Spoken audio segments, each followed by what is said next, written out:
The telegram arrived on a Tuesday morning, the words blurring together through Bella's tears until all she could see was "regret to inform you," and "presumed dead," and "our deepest condolences." The paper slipped from her fingers and drifted to the kitchen floor of her modest apartment, settling beside her bare feet like a fallen leaf. Brandon Hayes, the man she had loved with every fiber of her being for 3 years, was gone. The oil rig explosion off the coast of Norway had claimed 17 lives, and his was among them. She stood motionless for what felt like hours, the morning sun streaming through the window and illuminating the coffee cup she had poured for herself just moments before. Everything looked exactly the same as it had 5 minutes ago, yet her entire world had shattered. Brandon was not supposed to die. They had plans. He was supposed to finish this last contract, come home, and finally start the life they had been building in stolen moments between his 6-month rotations on the rig. The funeral was held 3 weeks later, though there was no body to bury. His family, wealthy beyond anything Bella had ever imagined when she first met him, arranged an elaborate memorial service at a cathedral in Manhattan. She sat in the back row, feeling out of place among the suited executives and society women in their black designer dresses. Brandon had always downplayed his background, telling her only that his family was comfortable and that he worked on the oil rig because he wanted to prove himself outside of his father's shadow. She had not understood the full scope of what that meant until she saw the Hayes name emblazoned on the memorial program beneath a corporate logo she recognized from billboards and financial news. Brandon Hayes, heir to the Hayes energy empire, worth an estimated $3 billion. Dead at 28, the woman beside her whispered to her companion that it was such a tragedy, that poor Richard Hayes had lost his only son, that the company would never be the same. Bella felt sick. She slipped out before the service ended, unable to bear another moment of strangers mourning the man they had known only as a business prospect, while she mourned the man who used to call her at midnight from the North Sea just to hear her voice. Months passed in a gray haze.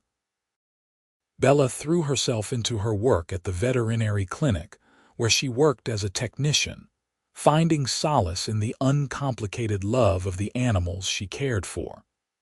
Dogs did not ask why she sometimes cried while checking their heartbeats. Cats did not notice when she lost herself in memories of Brandon's laugh, the way his eyes crinkled at the corners, the rough calluses on his hands from hard work despite his family's wealth.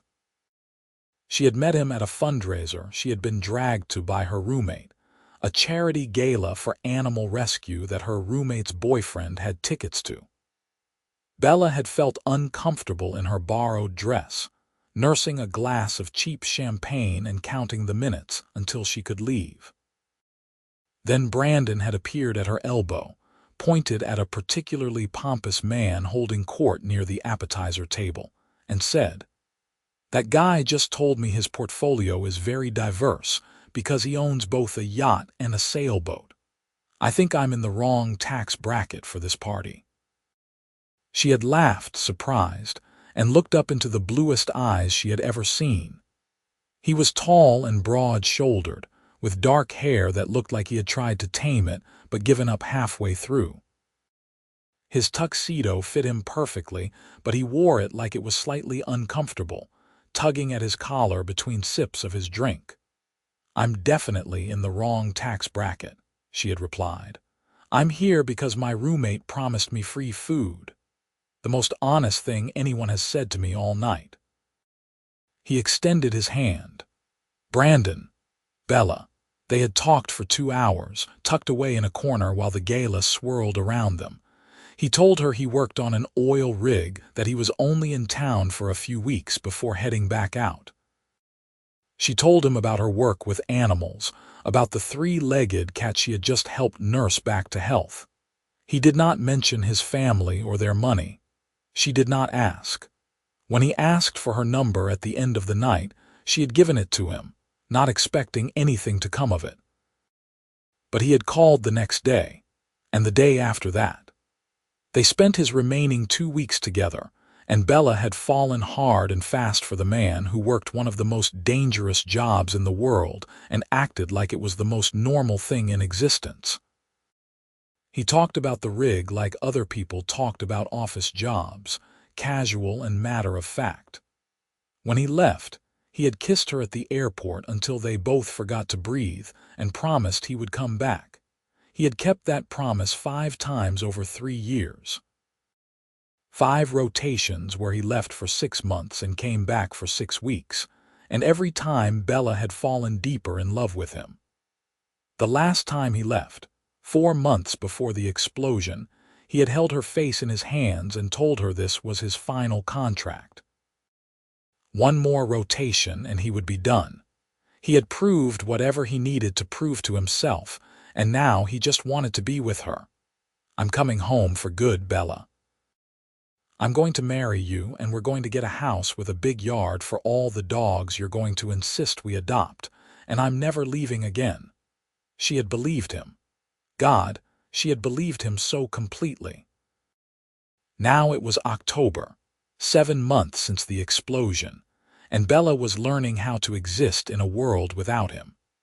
She had moved out of her apartment, unable to afford the rent on her own and unwilling to get another roommate after her previous one had moved in with her boyfriend.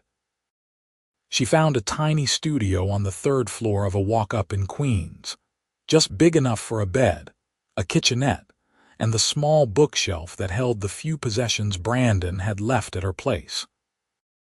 A worn copy of a thriller novel, a NYU sweatshirt that still smelled like him, and a photograph of the 2 of them taken on a ferry to Staten Island, the wind whipping her hair across both their faces as they smiled at the camera. She was carrying groceries up the stairs to her apartment when her phone rang. The number was unknown, but she answered it anyway, wedging the phone between her ear and shoulder as she fumbled for her keys. "Is this Bella Green?" a woman's voice asked, professional and crisp. "Yes, who is this?" "My name is Patricia Morris. I'm an attorney with Morrison, Stake and Associates. I'm calling regarding Brandon Hayes." Bella froze, her keys halfway to the lock. Her heart stuttered in her chest. "I don't understand. Brandon is dead." There was a pause on the other end of the line. "Miss Green, I'm calling because you are listed as a beneficiary in Mr. Hayes's will. I need to arrange a time for you to come to our office to discuss the details." The grocery bag slipped from Bella's other arm, a jar of pasta sauce shattering on the floor. She barely noticed. "What?" "I understand this may come as a surprise. Mr. Hayes updated his will approximately 8 months ago and named you as the recipient of a substantial trust, as well as several personal effects.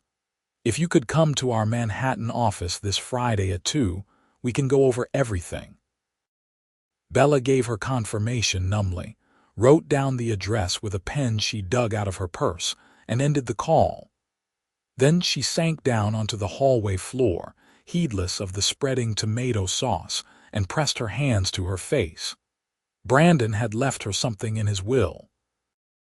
Brandon, who had never told her the full truth about his wealth, who had lived like a regular person when he was with her, had made sure she would be taken care of after he was gone.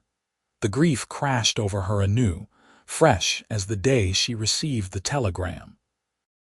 Friday arrived cold and drizzling, the kind of weather that seeped into bones and made everything feel heavier. Bella took the subway into Manhattan, wearing the only professional outfit she owned, a black pencil skirt and cream blouse she had bought for job interviews. The law office was in a skyscraper in Midtown, all glass and steel and intimidation. She felt small in the marble lobby, and smaller still in the elevator that whisked her up to the 42nd floor. Patricia Morris turned out to be a woman in her 50s with salt and pepper hair cut in a sharp bob and kind eyes behind wire-rimmed glasses. She shook Bella's hand firmly and ushered her into a conference room with a view of the city that made Bella feel dizzy. "Thank you for coming, Miss Green. I know this must be difficult for you. Please call me Bella." She sat in the leather chair that Patricia indicated, folding her hands in her lap to keep them from shaking. "I did not even know that Brandon had a will, or that he would have left me anything." Patricia opened a folder on the table. "Mr. Hayes came to us last December. He was very specific about his wishes." She slid a document across to Bella. "He established a trust in your name, valued at $5 million. The trust provides an annual income of approximately $200,000, with the principal remaining intact for any future needs you may have. Additionally, he left you several personal items currently in storage, including some family heirlooms and his personal correspondence." The numbers did not make sense. Bella stared at the paper, at the figure with its many zeros, and could not make her brain process what she was seeing. $5 million. Yes, he was very clear that you were to be taken care of, regardless of what happened to him. He also left a letter for you. Patricia pulled an envelope from the folder, Brandon's handwriting stark across the front. "I will give you some privacy." She left the room, closing the door softly behind her. Bella picked up the envelope with trembling hands. It was sealed, and for a long moment she could not bring herself to open it. This was the last piece of Brandon she would ever receive. Once she read it, that was it. No more words from him, ever again. Finally, she slid her finger under the flap and pulled out 2 sheets of paper covered in his familiar scrawl. "Bella, if you're reading this, then something has gone terribly wrong, and I didn't make it back to you like I promised. I'm so sorry. I'm sorry for leaving. I'm sorry for not telling you the full truth about my family and the money. And I'm sorry that you're sitting in some lawyer's office reading a letter from a dead man, when you should be sitting next to me in our house, planning what color to paint the kitchen. I need you to know that loving you was the best and most real thing I ever did. You never cared about my family or the Hayes name or any of the things that everyone else seemed to care about. You just cared about me. The real me, the guy who burns scrambled eggs and can't dance but tries anyway because it makes you laugh. You made me feel like I was enough just as I was, and that is a gift I can never repay. The money is not meant to be a replacement for me or for what we should have had together. It is meant to give you freedom. Freedom to live without worrying about rent or bills or whether you can afford to take time off when you need it. I want you to use it to be happy, Bella. Travel if you want to. Open your own veterinary clinic if that is still your dream. Adopt a dozen dogs. Whatever brings you joy, do that. And please, when you are ready, find someone who loves you the way you deserve. Do not spend the rest of your life mourning me. I want you to be happy. I want you to have the life we planned, even if it is not with me. You have the biggest heart of anyone I have ever known, and you deserve someone who will cherish it. I love you. I will always love you. Be happy, Bella. Promise me you will try. Yours forever, Brandon, she cried until she had no tears left, until Patricia knocked softly and came back in with a box of tissues and a glass of water. She cried for Brandon, for the future they had lost, for the man who had loved her enough to make sure she would be okay even after he was gone. And underneath the grief, there was a tiny spark of something else. Gratitude. Love. The knowledge that what they had been building together had been real and true, and that Brandon had wanted her to know it. She signed the papers Patricia put in front of her, her hand moving automatically while her mind was still processing. She left the office in a daze, the envelope with Brandon's letter clutched to her chest, and walked for hours through the city until her feet ached and the light began to fade. The money changed her life practically overnight, though not in the ways she expected. She did not quit her job or move to a fancy apartment. Instead, she paid off her student loans, opened a savings account, and allowed herself to breathe for the first time in years without the constant low-level anxiety about money. She started seeing a therapist to help her process her grief. She adopted a dog from the rescue she volunteered with, a scruffy terrier mix named Murphy who slept on her bed and gave her a reason to get up in the mornings. But she did not date, could not even imagine it. Brandon's letter had said to find someone else, but the thought of trying made her feel ill. How could anyone compare? How could she open her heart like that again when it had nearly destroyed her to lose him? A year passed. Then another. Bella threw herself into her work, got promoted to senior veterinary technician, and started taking classes toward becoming a full veterinarian. She moved to a better apartment in Brooklyn with a small balcony where Murphy liked to sunbathe. She went to dinner with coworkers, took a trip to Colorado with an old college friend, learned to cook something other than pasta. She was healing slowly, building a life that felt stable if not quite whole. She thought about Brandon every day, but the sharp edge of grief had dulled to a constant ache, bearable if not pleasant. She kept his photograph on her bedside table and his sweatshirt in her closet, and sometimes she reread his letter when the loneliness became too much. She was okay. Not happy, not the way she had been with him, but okay. It was a Wednesday in March, 2 years and 7 months after the explosion, when everything changed again. Bella was at the clinic, in the middle of examining a beagle with an ear infection, when one of the front desk staff stuck her head in. "Bella, there is someone here to see you. He says it is urgent. Can it wait? I'm with a patient. He says it cannot. He's very insistent." Bella sighed and handed the beagle off to one of the other techs. "Tell Dr. Martinez I will be back in 5 minutes." She washed her hands and headed to the lobby, already composing a polite brush-off in her head for whatever sales rep or pharmaceutical representative was taking up her time. The lobby was empty except for a man standing near the window, his back to her. He was tall, broad-shouldered, wearing jeans and a dark jacket. Something about his posture made her stop in her tracks, her heart suddenly pounding.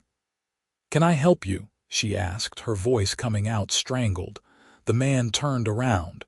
The world tilted sideways. Bella grabbed for the reception desk, her knees buckling because she was looking at a ghost, at a dead man, at Brandon Hayes, alive and standing in her veterinary clinic with tears streaming down his face. "Bella," he said, his voice hoarse. "God, Bella, I'm so sorry." She could not move, could not breathe, could not think. This was not possible. This was not happening. She was hallucinating or dreaming or having some kind of psychotic break because grief did not work like this. Dead people did not come back. "You're dead," she whispered. "You died. The explosion. They sent me a telegram. I know, and I'm so sorry." He took a step toward her and she flinched back. He froze, his hands coming up in a placating gesture. "Please. I know you have no reason to trust me or believe me, but I need to explain. I need you to understand what happened." "You're dead," she repeated, because it was the only thing her brain could hold on to. "You are not real. You cannot be real. I am real. I am alive. Bella, please." His voice cracked. "Please let me explain." One of the other techs came out from the back, took one look at Bella's face and hurried over. "Bella, are you okay? Do you need me to call someone?" "I need a minute," Bella managed. "Just give me a minute." The tech looked uncertain but retreated, throwing suspicious glances at Brandon. Bella forced herself to breathe, to think. If this was real, if this was actually Brandon, then she needed answers, needed to understand how this was possible. "There is a coffee shop 2 doors down," she said, her voice flat. Wait for me there. I will be there in 10 minutes. He nodded, relief flooding his face. Thank you. Thank you, Bella. She watched him leave, half convinced he would disappear like smoke the moment he walked out the door. But through the clinic window she could see him heading down the sidewalk, solid and real. She made it to the bathroom before she threw up, her whole body shaking with shock and adrenaline. 10 minutes later, she walked into the coffee shop with her heart in her throat. Brandon was at a corner table, 2 cups of coffee already waiting. He stood when he saw her, and she could see now the differences in him. He was thinner, his face more drawn. There was a scar on his left cheek that had not been there before, and his hair was longer, shaggier. But his eyes were the same blue that she had fallen in love with, and they were looking at her with such desperate hope and sorrow that she had to look away. She sat down across from him without touching the coffee. Explain. He ran a hand through his hair, a gesture so familiar it hurt. The explosion was real. 17 men died, just like they reported. I should have been one of them. I was in the section that took the worst of it. But at the last second, I got called to help with something on the other side of the rig. A minor equipment malfunction that needed an extra pair of hands. That is the only reason I survived. Then why did everyone think you were dead? Because I was thrown from the rig by the blast. I went into the water, and by the time they got me out, I was hypothermic and barely alive. They airlifted me to a hospital in Norway. I was in a coma for 3 weeks. He wrapped his hands around his coffee cup. When I woke up, I had severe memory loss. I did not know my name, did not know where I was from. The doctors said it was a combination of the head trauma and the psychological shock. My wallet, my ID, everything that could identify me had been lost in the explosion. I was listed as a John Doe. Bella stared at him. For 2.5 years. No, for 6 months. My memory started coming back in pieces. My name first, then fragments of my life, my family, the rig. But it was like trying to put together a puzzle with half the pieces missing. I knew I was Brandon Hayes, but I could not remember large chunks of my life. The doctors said it might come back fully or it might not. And in all that time, you never thought to contact anyone, your family, me. Pain flashed across his face. I did not remember you, not at first. There were huge gaps, years missing. I remembered my childhood, remembered college, but everything from the last few years was just gone. The words hit her like a physical blow. She stood up abruptly, knocking her chair back. I need air. She walked out of the coffee shop, Brandon following a moment later. She made it half a block before she had to stop, bracing herself against a building, gasping for breath. He had not remembered her. She had spent nearly 3 years grieving him, had reorganized her entire life around his absence, and he had not even remembered she existed. Bella, please. He was beside her now, not touching but close. Let me finish. Why should I? She turned on him, fury and hurt warring inside her. You were alive this whole time and I thought you were dead. Do you have any idea what that did to me? What these last 2 years have been like? I know. God, Bella, I know, and I am so sorry. Sorry does not fix this. She was shouting now, people on the sidewalk giving them a wide berth. Sorry does not give me back the time I spent crying myself to sleep, or the days I could barely function, or the fact that I had to learn how to live in a world without you when you were alive the whole time. You're right. You're absolutely right. He was crying openly now, not bothering to wipe the tears away. I can never make this right, but please let me tell you the rest. You deserve to know everything. She wanted to walk away, wanted to tell him to go to hell and never speak to her again. But underneath the anger was a desperate need to understand, to know how this had happened. She jerked her head in a nod. When I finally contacted my family about 7 months after the explosion, they were in shock. They had buried an empty coffin, mourned me, moved on with their lives. My father was sick. The stress of losing me had triggered a heart condition. I spent months helping him recover, helping my family process that I was alive. He took a shaky breath. And I tried to remember you. I knew there were pieces missing. The doctors said sometimes memory loss is selective, that trauma can block out specific things. I pushed and pushed, trying to find what I had forgotten. And it took another year. Therapy, specialists, everything. And then one day I was going through my things, the belongings they had recovered from my apartment after the explosion, and I found a photograph. You and me on a ferry, the wind blowing your hair. The moment I saw it, everything came flooding back. Every conversation, every moment, every time I told you I loved you, I remembered all of it. Bella felt like she was going to be sick again. That was 6 months ago. Yes, 6 months, and you did not contact me until now. I had to make sure it was real. That the memories were not just my brain trying to fill in gaps. I talked to my therapist, to the doctors. I tracked down friends who could confirm details, who could verify that you were real and that what I remembered was true. And then I had to figure out how to explain this to you. How to tell you that I was alive after letting you think I was dead for over 2 years. He stepped closer, his voice dropping. I have spent every day of the last 6 months trying to find the courage to come to you, trying to figure out what I could possibly say to make this okay. And I realized there is nothing I say will ever be enough, but I had to try. She looked at him, really looked at him, and saw the truth in his face. The exhaustion, the pain, the fear. He had been through his own hell, different from hers but no less real. That did not make it okay.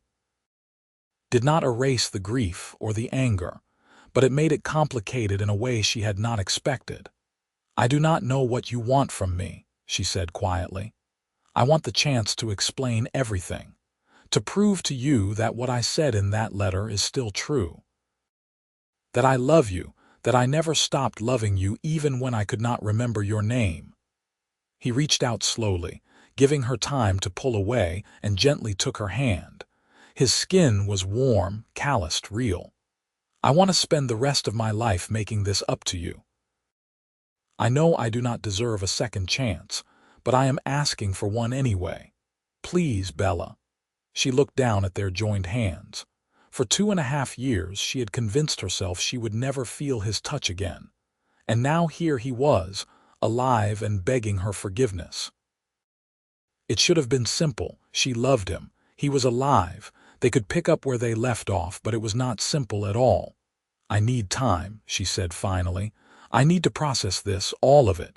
I understand. Take all the time you need. I'm not going anywhere. He squeezed her hand gently.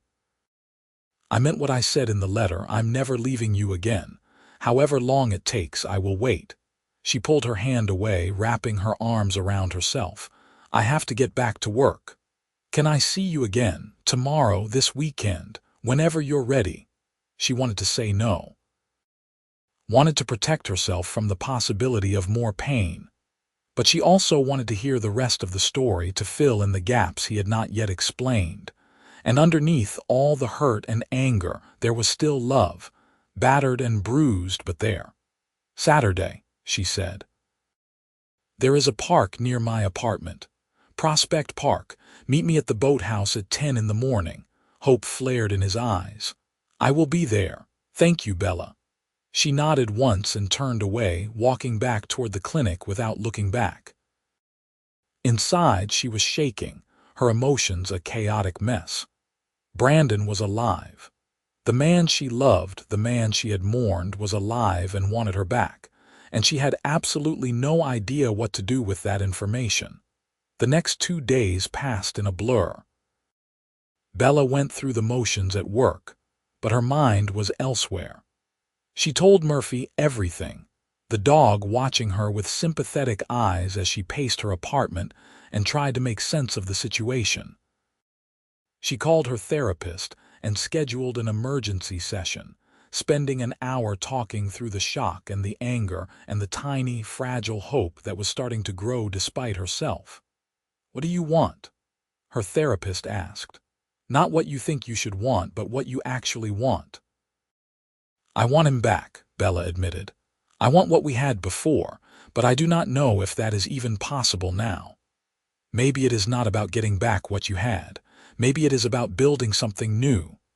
Saturday morning dawned clear and cold, the sky a brilliant blue. Bella arrived at the boathouse 15 minutes early, too nervous to wait in her apartment any longer. Brandon was already there, sitting on a bench facing the water. He stood when he saw her, and they looked at each other for a long moment. "Hi," he said softly. "Hi." They started walking, following the path around the lake. For a while neither of them spoke. Then Brandon cleared his throat. "I do not know where to start." "Start with what happened after your memory came back. The full story," he nodded. "When I remembered you, the first thing I did was try to find you. I hired a private investigator to track you down to make sure you were okay. That is how I found out about the trust, that you had received the letter.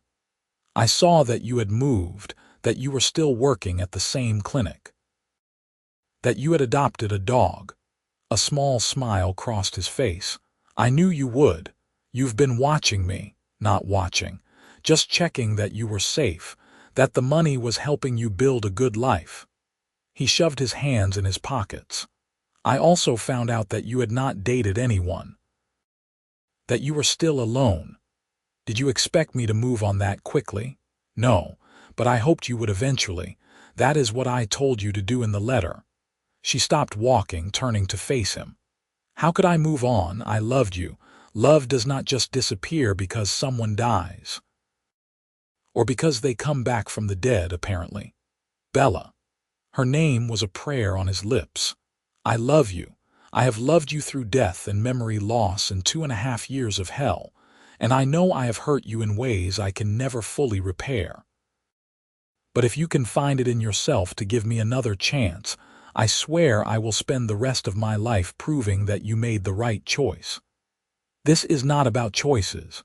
This is about trust." She wrapped her arms around herself. "How do I trust you? How do I trust that you will not disappear again? That something else will not happen and I will lose you all over again? You cannot. That is the terrible truth of loving someone. There are no guarantees. I could walk out of this park and get hit by a bus. You could get sick. The world is full of things that can tear us apart." He stepped closer, his voice urgent. "But we get to choose how we spend the time we have. And I choose you, Bella. I have always chosen you, even when I could not remember why. Some part of me knew, even when my memory was gone, that there was someone out there I was supposed to get back to." Tears were streaming down her face now. "I'm so angry at you. I know. You have every right to be, and I'm scared, terrified actually, of letting myself love you again and having it ripped away."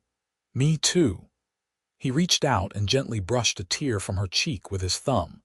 "I am terrified of losing you again, but I would rather spend one day with you, scared out of my mind, than a lifetime without you."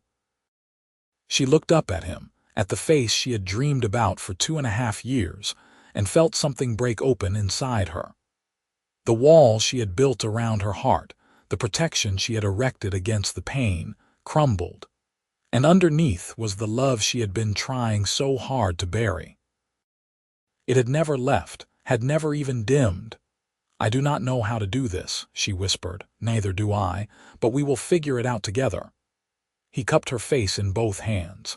"Can I kiss you? Please, Bella, I have been dreaming about kissing you for 6 months." In answer, she rose up on her toes and pressed her lips to his. The kiss was tentative at first, testing, relearning. Then Brandon made a broken sound in the back of his throat and pulled her closer, and Bella melted into him. He tasted like coffee and tears and coming home.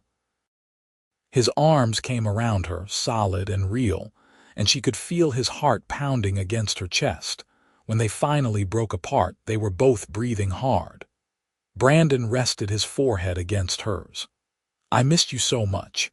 Even when I could not remember you, I felt like something was missing. Like there was a hole in my life I could not explain. I missed you too, every single day." They spent the rest of the morning in the park, walking and talking. Brandon filled in the gaps in his story, told her about the hospital in Norway, the slow, frustrating process of recovery, the moment he had seen her photograph, and everything had come rushing back.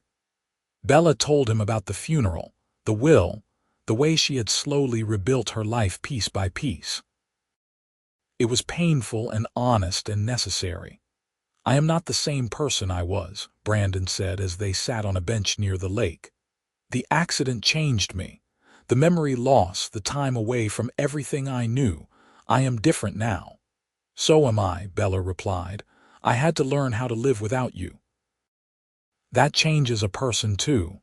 Are we too different? Is there still in us, or just two people who used to love each other?" She considered the question carefully. "I do not know yet, but I want to find out." They agreed to take it slow. To date, really date, and see if they could rebuild what they had lost. Brandon had gotten an apartment in Brooklyn, a few neighborhoods over from Bella, and he was working remotely for his family's company while deciding what he wanted to do long term. The oil rig days were over. He had no desire to go back to that life. Their first official date was dinner at a small Italian restaurant, the kind of place with red checked tablecloths and candles in wine bottles.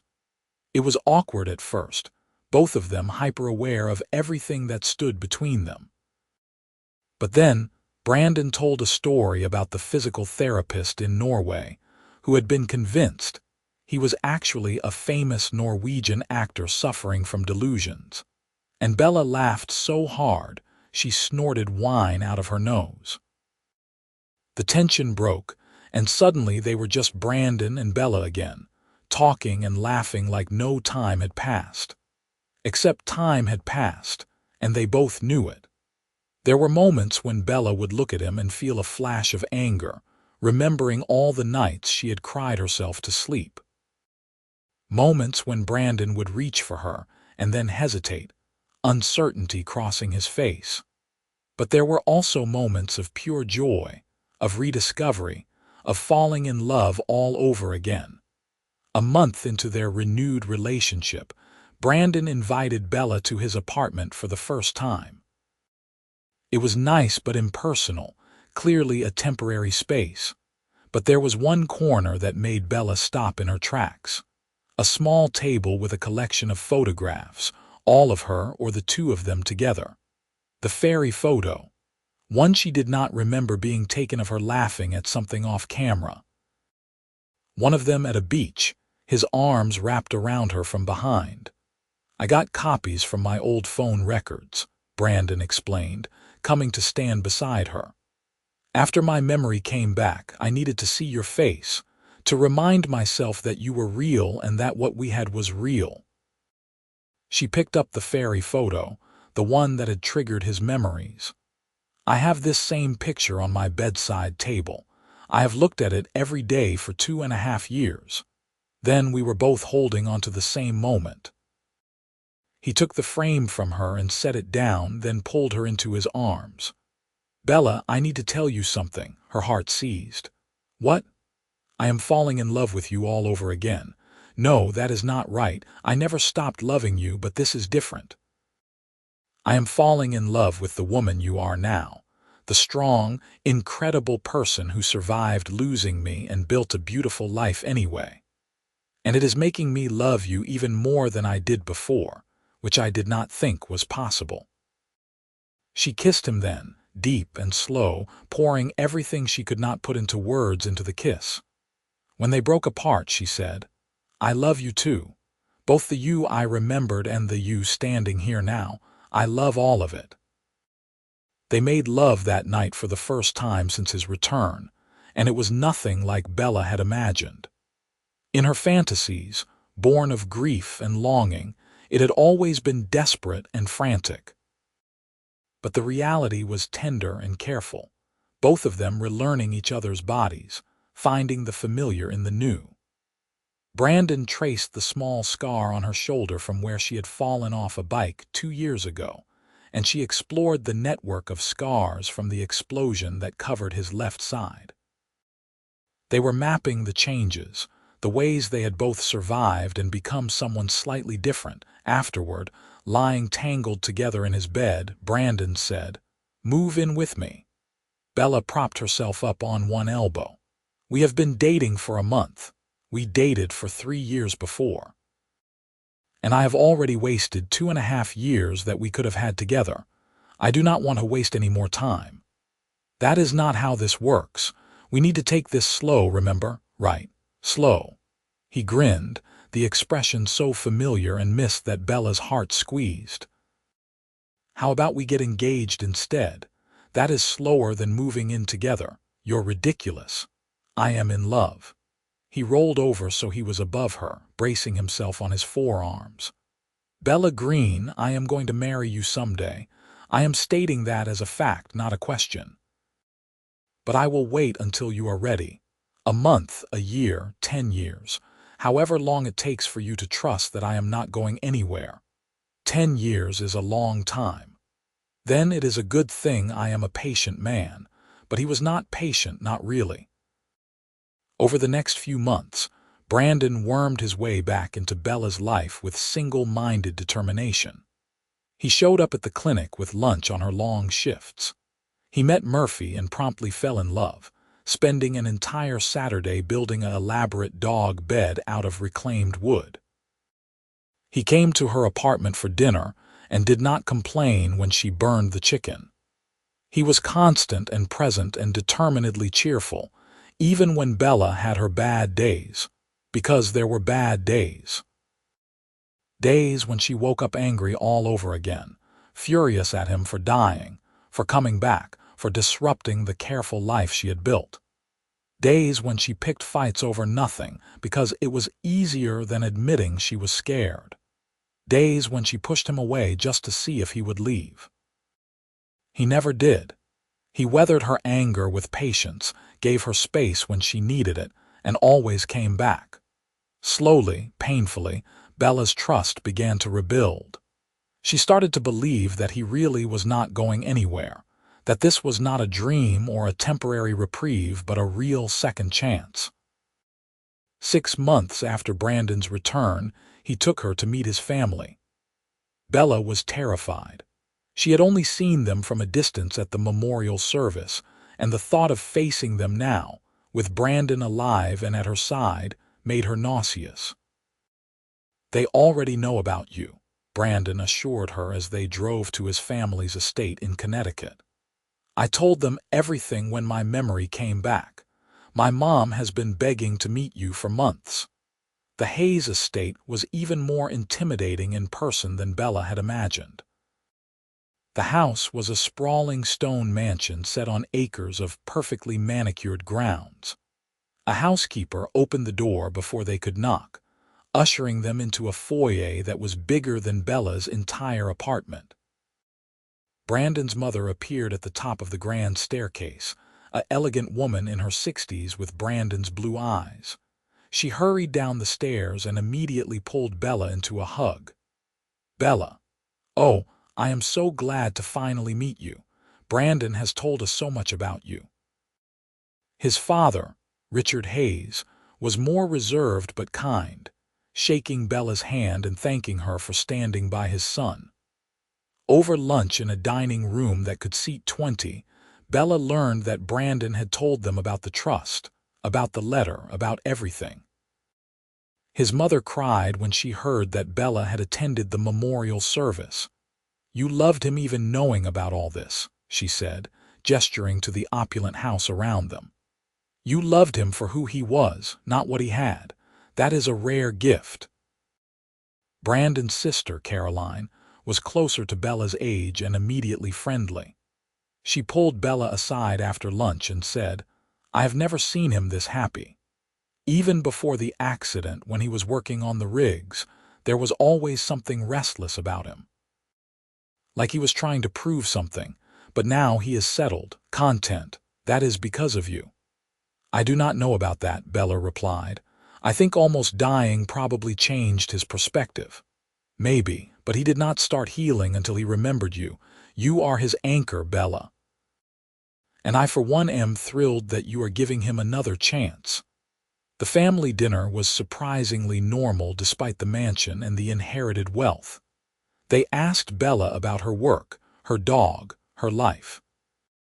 They treated her like she already belonged, and by the end of the evening, Bella felt like maybe she could fit into this world after all. Not because of the money or the status, but because these were Brandon's people, and he wanted her to be part of them. On the drive home, Brandon reached over and took her hand. That was not so bad, was it? Your family is lovely, but that house is absolutely terrifying. He laughed. I grew up there and it still intimidates me sometimes, but you do not have to worry about living there. I have no intention of moving back to Connecticut. Where do you intend to live? Wherever you are. Fall turned to winter, and their relationship continued to deepen. Brandon was officially working for Hayes Energy now, but in a role that did not require travel. He was heading up their renewable energy division, a new venture his father had started after Brandon's supposed death. It was meaningful work that let him use his engineering background while staying close to home, close to Bella. They spent Christmas together, just the two of them and Murphy in Bella's apartment. It was cramped and far from fancy, but Brandon said it was the best Christmas he had ever had. On New Year's Eve, they went to Times Square despite Bella's protests that it would be crowded and cold and miserable. Brandon insisted, pulling her into the crush of people as the countdown began. When the ball dropped and the crowd erupted in cheers, he kissed her like it was the first time and the last time all at once.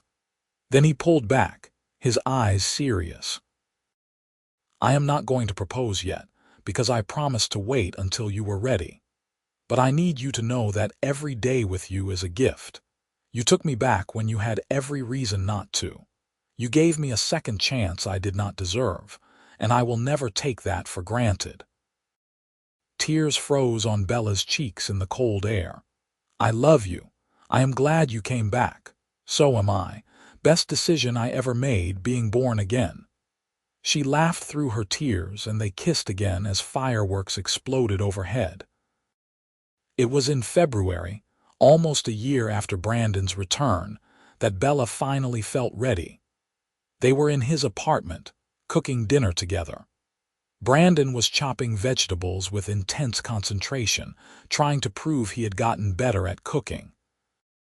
Bella was stirring pasta sauce and stealing glances at him, this man who had died and come back to life, who had fought his way through memory loss and trauma to find his way back to her. Hey, she said suddenly. He looked up. Hey yourself. Ask me. Ask you what? You know what? Understanding dawned on his face, followed by pure joy. He set down the knife carefully, wiped his hands on a towel, and then got down on one knee right there in the kitchen. Bella Green, I do not have a ring because I wanted to pick it out with you, but I cannot wait another second. Will you marry me? Will you be my wife and my partner and the person I get to wake up next to for the rest of my life? Yes, she said, the word coming out on a sob. Yes, 1,000 times yes. He stood and swept her into his arms, lifting her off the ground as she laughed and cried at the same time. The pasta boiled over on the stove and the smoke alarm went off, but neither of them cared. They were too busy kissing, too busy holding each other, too busy being deliriously happy. They picked out a ring together the next week, a simple diamond solitaire that Bella fell in love with immediately. Brandon slipped it on her finger in the jewelry store, and Bella felt like her heart might burst from joy. They told his family over dinner at the estate, and his mother cried happy tears. They told Bella's parents over video chat since they had retired to Arizona, and her mother immediately started planning the wedding.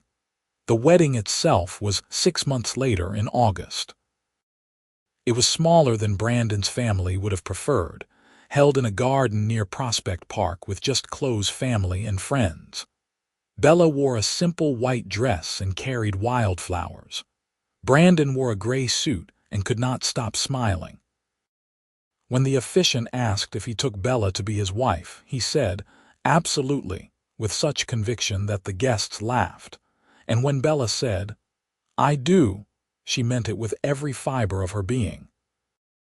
This was the man she had mourned, the man who had come back from the dead, the man who had fought his way back to her against impossible odds. He was her second chance, and she was his, and they were going to make the most of every single day they had together. The reception was held in a restored brownstone, with dancing and toasts, and so much love Bella felt drunk on it.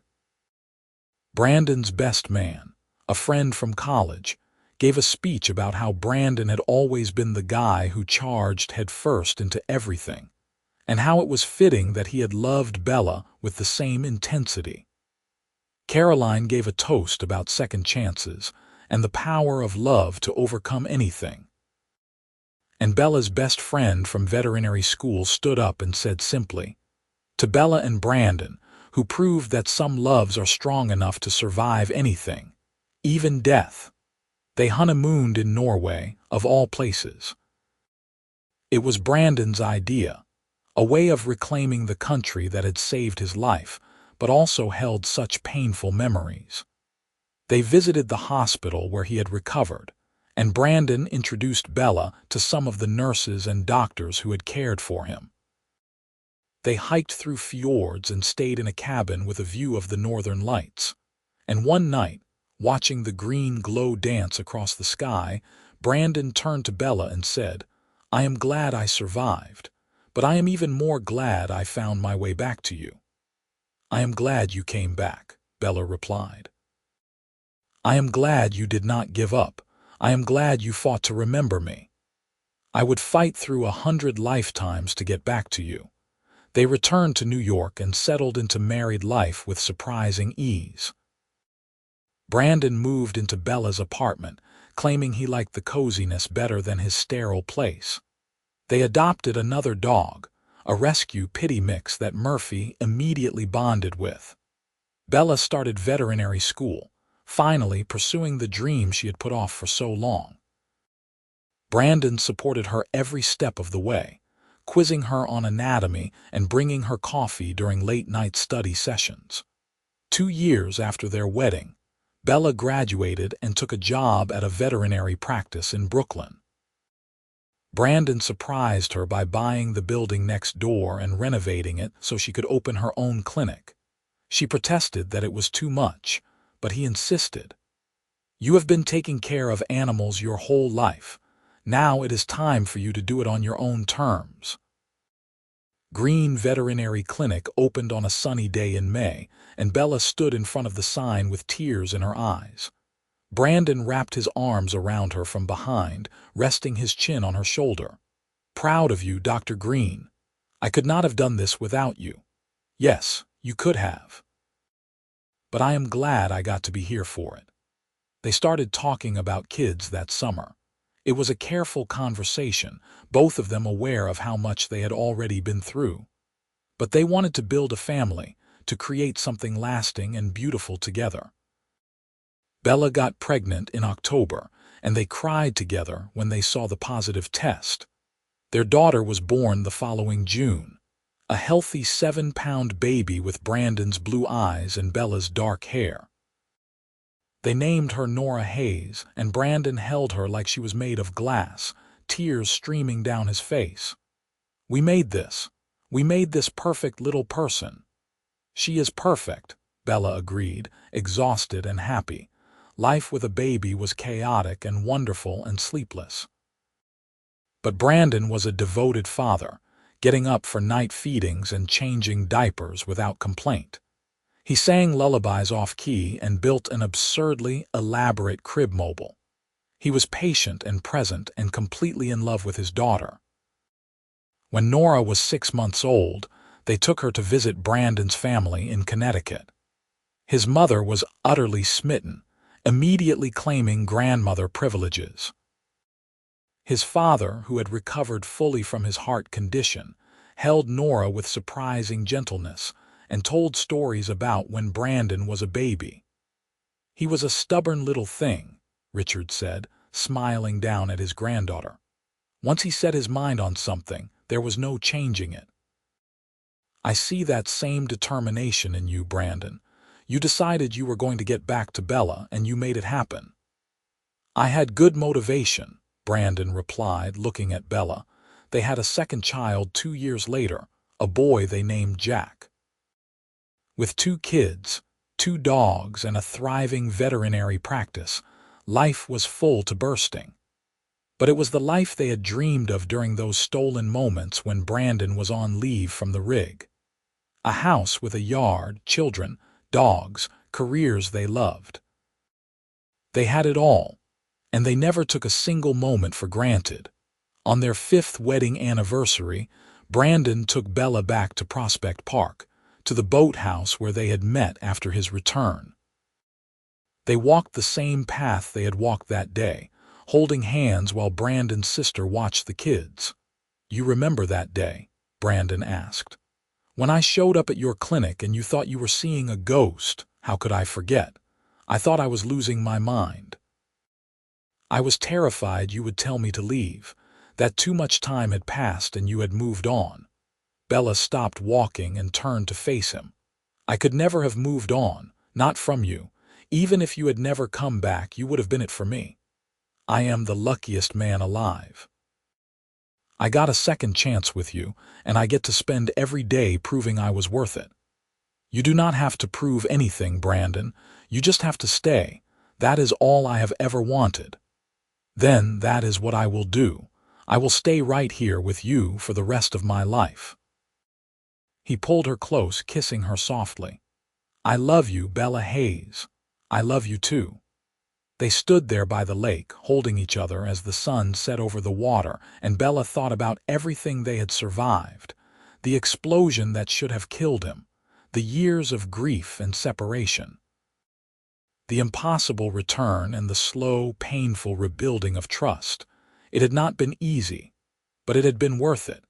Every single second had been worth it, because Brandon had come back. He had fought through death and memory loss and impossible odds to find his way home to her. And now they had this beautiful life, full of love and laughter and the family they had built together. It was everything Bella had ever wanted, and more than she had ever dared to hope for.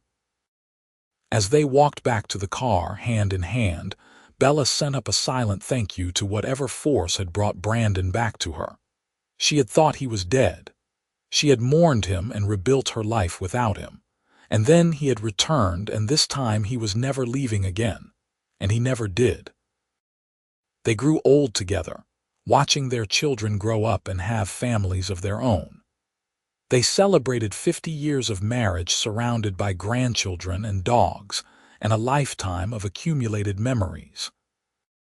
And when people asked them their secret, how they had made it work through everything, Brandon always said the same thing. "I made her a promise. I told her I would never leave again, and I always keep my promises." Bella would smile and add, "And I chose to believe him. Every single day I choose to believe that he will stay, and every single day he proves me right." It was a love story born from tragedy and loss, forged in the fires of grief and separation. But it was also a story of hope, of second chances, of the incredible power of love to survive anything. Even death, even the impossible. Bella had thought the millionaire was dead. She had never expected him to return, and she had certainly never imagined that he would keep his word and never leave her side again. But he had, and their love, tested and tried and proven true, was stronger for it. Some love stories end with a kiss, some end with a wedding. But this one, Bella and Brandon's story, ended with a promise kept, a promise to stay, a promise to love, a promise to build a life together and never let go, no matter what came their way. And they lived it fully and completely for the rest of their days. Together, always together, just as they were always meant to be.